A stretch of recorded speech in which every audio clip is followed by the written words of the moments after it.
The Tzaba, seemingly a painting of a cactus in a pot under a light, drawn with oil paint on canvas.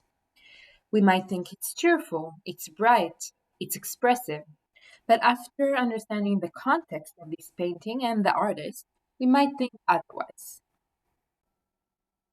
Asim Abu Shakra is one of the most known Palestinian artists in Israel. He was born in al-Fahim, a Palestinian village inside of Israeli territories.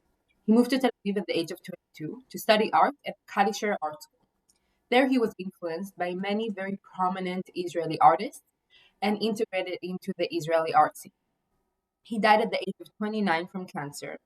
2 years before that, he found out about the cancer and this piece of art was created. But before we continue to discuss Abu Shakra and his work, let's understand the subject of the work, the cactus, the tzaba. The cactus was a prevalent plant in Palestinian agriculture, not only due to its resilience to the desert climate and the ability to bear fruit, but also it was used as a natural fence to keep out animals from gardens. The cactus is a symbol of resistance, of connection to the ground, of making do with what is, even if it is little. And yet, why did Abu Shakra choose the cactus rather than any other Palestinian symbol? That might be because it's not only a Palestinian symbol, but also an Israeli one. The cactus, or tabal, is a term for Israeli society, describing the young, tanned, strong Jewish immigrant in the first immigration to Palestine. The Tzabar in Abu Shakra's work represent the contrast within his identity. On one hand, he is a Palestinian, he is hurt and was hurt by Israel. On the other hand, he needs their approval and support in order to succeed as an artist.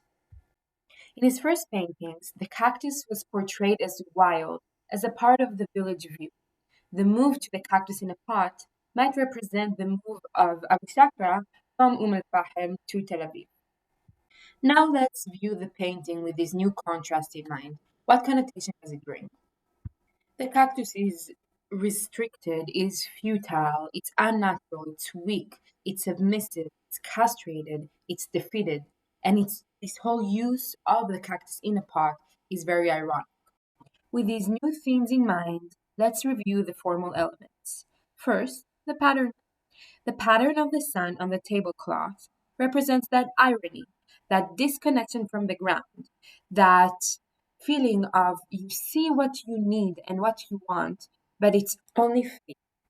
That also stands in contrast with the light pole, that presence of sun and yet what really sustains the plant. The line, on the other hand, it's rough and it's fast. If you really look into it, it resembles the Expressionism stream from Europe. This also stands with a contrast in the identity, as Abu Shakra takes inspiration from the European traditions of art rather than the Eastern and Muslim ones. And last, does this painting remind us of anything? That's right, it's Van Gogh's Sunflowers. Abu Shakra was heavily influenced by Van Gogh and his expressionist style. Moreover, he was inspired by his life story. Like late poet Taha Abu Ali mentioned, just as Dutch artist Vincent van Gogh found relief for his tortured soul in the sunflowers he internalized in his paintings, so did Palestinian artist Eslim Abu Shakra, a native to al-Fahim, found a way of expressing his own desperate soul in the prickly pear cactus bush and the sabra, which he planted, nurtured, and drew in such marvelous ways in his paintings full of expression.